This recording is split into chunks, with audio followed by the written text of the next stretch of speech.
dore uko bimeze rero. Ni ukuvuga ngo hari amabwiriza ngenderwaho yasohotse mu cyumweru gishize.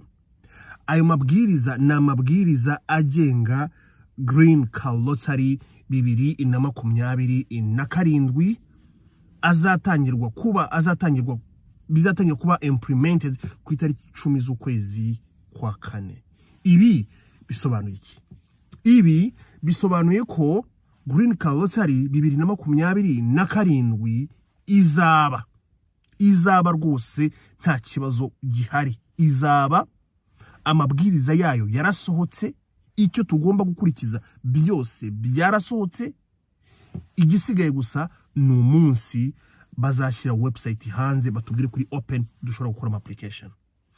Amabwiriza avuga ko bizatangira kuba implemented, ayo mabwiriza azatangira gushyirwa mu bikorwa ku itariki 10 z'ukwezi kwa kane.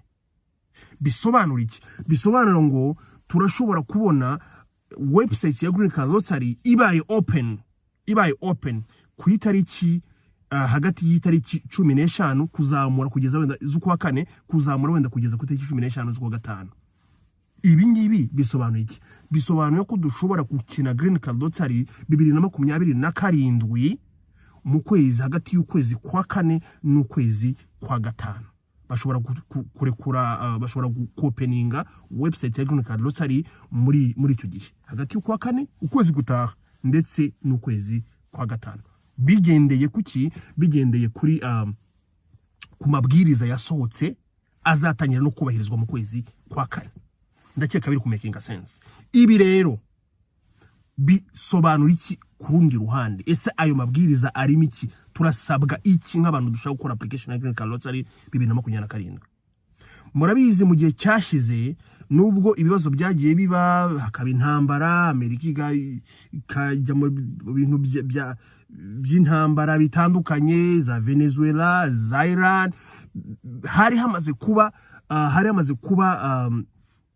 igeragezwa byo gushyiraho idolari rimwe mu gukora application ya Green Card Lottery 2027. Usibye ko baje kubikatinga nyuma yuko habaye hari umuntu urashwe, bikavuga ko yarashwe n'umuntu w'umumigrant wavuye mu bindi bihugu bitandukanye, bikaza gutuma Trump akatinga ibya Green Card Lottery. Byavuzwe ko ari iyo mpamvu, ariko mu by'ukuri ntiyari impamvu, nuko Green Card, nuko Trump ubwe adakunda abayimigrant. Bari barashyizeho, bari barakoze, bari baragerageze gukora gushyiraho uburyo abantu bashaka gukora application ya Green Card Lottery 2027 bazajya batanga idolari rimwe. Mu mabwiriza yasohotse mu cyumweru gishize, iryo dolari rimwe rirahari kandi ryaremejwe, ryabaye approved ko umuntu wese uzajya ukora application ya Green Card Lottery agomba kuzaba afite idolari rimwe kuri Visa card. Bazajya bakoresha Visa card. Ni ukuvuga ngo ugomba kuba ufite Visa card yawe, ugakora application bisanzwe, ugashyiramo famille yawe, ugashyiramo abana bawe, ugashyiramo umugabo wawe, warangiza haraho bisa naho hazaba hari ahantu ho gushyira nimero ya Visa card yawe, iya mibare ya Visa card yawe, ukayishyiramo, urangiza kuyishyiramo, ugasubmitinga. Idolari rimwe ritarivamo kuri iyo card yawe, rikagenda rikajya mu kigega cya Amerika. Ibi rero bimeze bite? Ni ukuvuga ngo application imwe niyo uzajya wishyura idolari rimwe. Application imwe. Tuvuga urugero, nimba ngiyeho ndi main applicant ndariha iryo dolari rimwe, nshyiremo abana banjye, nshyiremo n'umugabo wanjye, ariko ninjye main applicant, ndariha idolari rimwe. Iryo dolari rimwe ndabanashyira muri application, of course ndabanashyiramo abana banjye, ndabanashyiramo umugabo wanjye, bose ndabanabashyizemo, ariko nishyura idolari rimwe. Umugabo wawe nawe nakina nawe araba main applicant, arashyiramo umugore, washyiramo n'abana be. Ni ukuvuga ngo kuri famille hazajya hacagingwa amadolari abiri, idolari rimwe ku mugore n'idolari rimwe ku mugabo, ariko already wamaze gushyiramo abana bawe whatever, ku buryo waba selected wese yajyana na bagenzi be. None ku bantu bari single, ku musingo nuzajya gukora application nk'umusingo nyine, urumva ni idolari rimwe uzajya wishyura. Ndakeka making sense. Nimba umusingo uri main applicant, wewe rero uzajya wishyura idolari rimwe kuri application yawe nk'umusingo. Icyo ni cyambere. Icya kabiri ni ikijyanye na requirement ya passport. Nta muntu numwe uzakina Green Card Lottery adafite passport. Ugomba kuba ufite passport. Bisobanura iki? Bisobanura ngo niba uri main applicant ugomba kuba ufite passport, ndetse n'abana bawe n'umugabo wawe nawe uzashyiramo bagomba kuba bafite passport. The main applicant wese n'abantu n'abamushamikiyeho, ndavuga nk'abantu bafite famille, nabo bagomba kuba bafite passport zabo. Nta muntu numwe uzajya muri application adafite passport. The main applicant ugomba kuba ufite passport, abana bawe ugomba kuba ufite passport, umugabo wawe ugomba kuba ufite passport. Buri muntu wese uzakina Green Card Lottery agomba kuba afite passport. Aya niyo mabwiriza atureba twebwe nk'abantu bashaka gukina Green Card Lottery 2027 izatangira vuba cyane, kuko amabwiriza yayo azatangira gushyirwa mu bikorwa ku itariki 10 z'ukwezi kwa kane. Ndakeka muri kubiyumva. Mu getting ready, mushake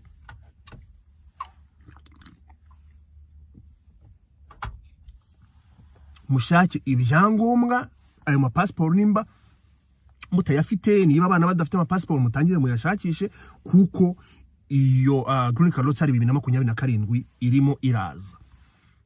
Then Green Card Lottery 2026 abarimo ubungubu ese bo bimeze bite? Abarimo ubungubu it's better, nta kibazo kihari. Narababwiye nk'abantu ngewe njya mfasha, murabizi ko njya iyo abantu babaye select muri Green Card Lottery bitewe na information imbanzi, bitewe n'ibyo mbafasha bitandukanye. Iyo abantu babaye selected hari group ya WhatsApp creatinga nkabashyiramo bose, narangiza ngatangira kubafasha kugera hano muri Amerika. Nk'ubu ngubu mbaze nkigiye natangire gukora bino bintu, maze gufasha abantu bagera muri 600 kugera muri Amerika. Rwose 600 maze kubafasha kugera hano muri Amerika.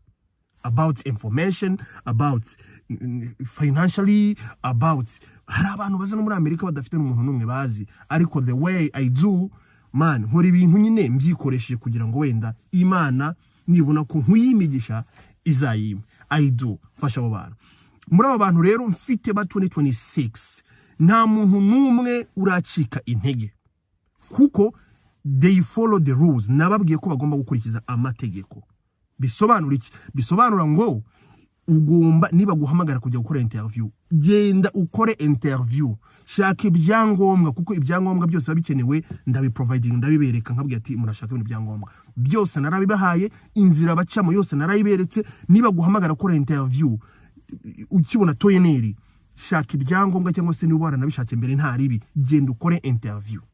Ubu rero bari kubaha pending, uragenda bakakubwira ati visa yawe urapasinze nta kibazo gihari, ariko tubati gushyira muri pending kubera ko Trump yabaye bishyize muri pause. Ariko pause nivaho, trust me you guys, muzaza muri Amerika. Umuntu bikerensa akavuga ati murabona ndimo ndatangira amafaranga yanjye, ndabizi amafaranga aravuna, ariko bro amafaranga umaze gutwika ngana gute ku buryo ushobora kwivutsa amahirwe muri ubwo buryo? There's no sense we making.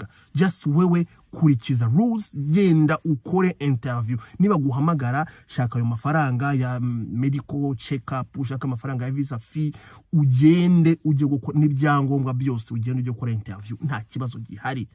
Imana ni cinzira.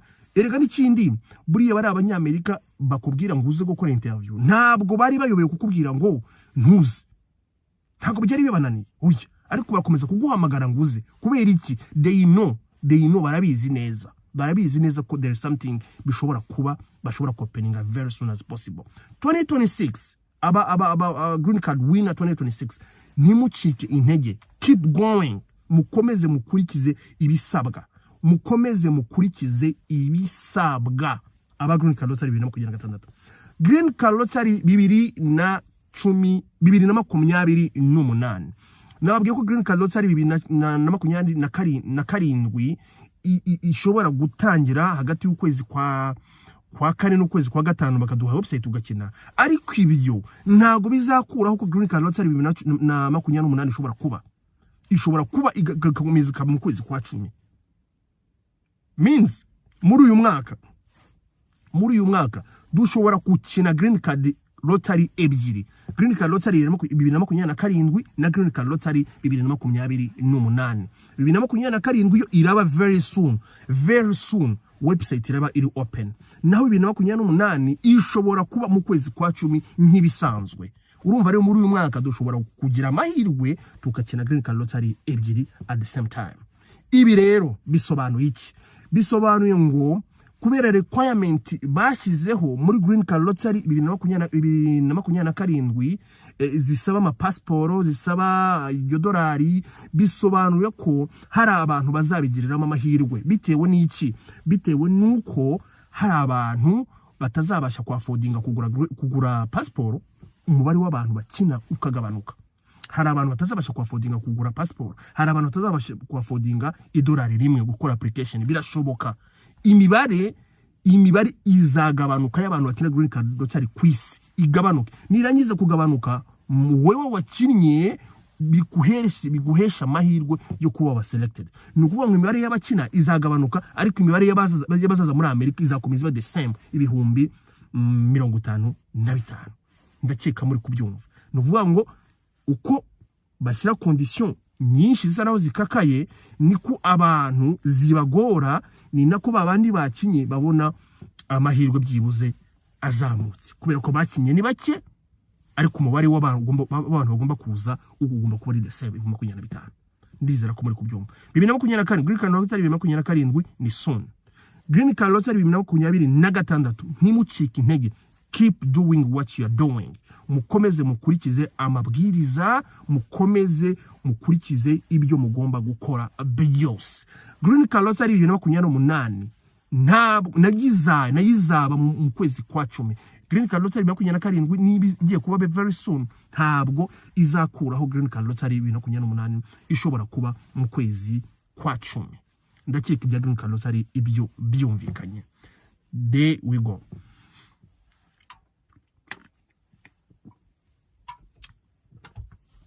Reka mvuge n'ikindi kintu nkora mvuga buri munsi, ntazirigwa ndeka gukora ikiganiro iki kintu ntakivuze. Abahungu inyarugenge, abahungu bumvisha ibyo navuze bakabyumva mbere about forex trading. Ubu ngubu abahungu bikuye mu bukene. Ubu abahungu n'abakobwa bameze neza. Trust me, munyizere ibyo mbabwira. Trust me. Ubu abahungu abajene banyumvishe mbere, bumvishe ibyo navuze mbere, bakabiha agaciro. Ubu ngubu bameze neza, barakorera amafaranga.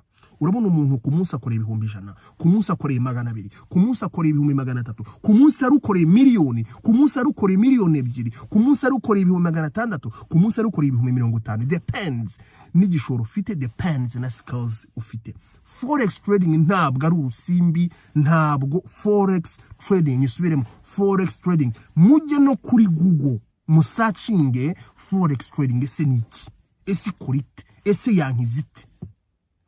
Forex trading ni ubumenyi, ni ikintu wiga ukakimenya, ukaba akazi ukorera mu rugo iwawe ukoresha telefone yawe, waba ufite akarusho ko ufite laptop. Forex trading umuntu wanyumvishe kare, umuntu wabimenye, umuntu watendinze class nabahaye, uwo muntu ndabizi neza ko nta complaining nimwe afite, ameze neza. Bana ba mama, rubyiruko muri mu Rwanda, rubyiruko mu nyumva muri Amerika, Canada, Europe, i Burundi, muri Kenya, muri Uganda, forex trading ntago ari scam. Forex trading izahindura ubuzima bwawe. Trust me. Forex trading izahindura ubuzima bwawe completely. Forex trading ikora ahantu hose, ku isi hose aho baburira kora. Forex trading ntabwo bisobanura gute. Forex trading it's life, n'ubuzima. Nabashakiye umwarimu uzi kwigisha forex trading kurenza abandi bantu bose bo mu gihugu cy'u Rwanda. Trust me, ibyo mbihagazeho. Uzi kwigisha forex trading kurenza abandi bose, niwe nabashakiye. Muri kino kiganiro, niba ushaka kwiga forex trading, muri kino kiganiro ngiye gupininga link ya Telegram, ya group ya Telegram, ku muntu ushaka kwiga forex trading. Ariko ku muntu wese urubeye bino video, I wish ko wa joininga iyo group ya Telegram, ukagenda ukajya kureba handi abandi bageze. just kujoininga it's free. Join and see.